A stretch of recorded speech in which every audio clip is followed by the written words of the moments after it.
Hi everyone, another self-care tip or video from Mike the MC. Forgiving and loving your brother. Right, this is a very interesting theme. And I think it can be extended to where I'm going to draw later in this video to another group in the Catholic Church that we're all very aware of. But the point I want to drive forward is this.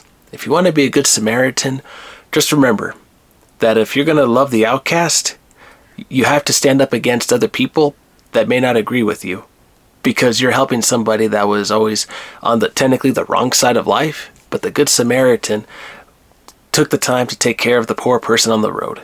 And so if you're willing to be that person, good for you. You're an advocate, a hero. You're willing to open your heart to change. Now here's where I'm going to come with the group into the theme of the video, where you love your brother. So as we all know, the Pope made his decree, right?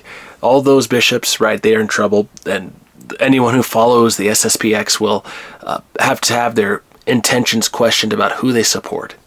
Now, I will draw this into the theme. So whether he did it, whether you agree with him right or wrong, whether as a matter of authority, okay, you can remember to say, well, maybe he's the Pope, maybe we should follow him.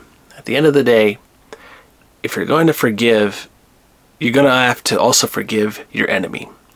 And so what I'm going to go further with the theme of the video, probably this should be the title more importantly. Your heaven is not your heaven, right? It's God's heaven. And so your enemies are going to be up there in heaven, the ones who we may not have agreed with. The people who say, oh, well, why would those people come to heaven, right? They're not part of my creed. They're not part of my group. They're not part of my clan. Well, the thing is, the negative people saying that, they're not in charge of who goes to heaven or not. It still belongs to the guy upstairs. And so heaven will not be empty. I'm pretty sure it's going to be crowded. And so the thing is, it's out of your control and my control, other than the fact that we have a free will to choose God. So to say that, okay, I will not want my enemy, my brothers, my people from the past to be with me in heaven. I want heaven all to myself, God all to myself. But the thing is this.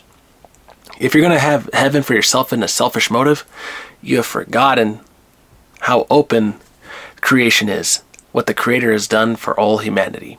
And so keep this in mind. You can say that, oh, I don't want the people of a different race to be up there in heaven. I don't want the people with disabilities, etc., etc.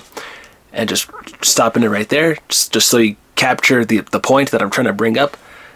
Heaven is not selfish. It's not a selfish heaven. And you yourself have to be open to the truth that your enemies may be up there in heaven with you.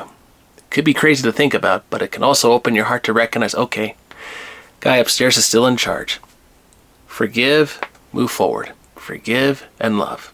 It's a hard lesson, but it's also a real lesson, and it's one that you and I are going to have to accept regardless of when we pass away sooner or later. And so I hope this one finds you well, but remember, love your brother and expect to see him in heaven.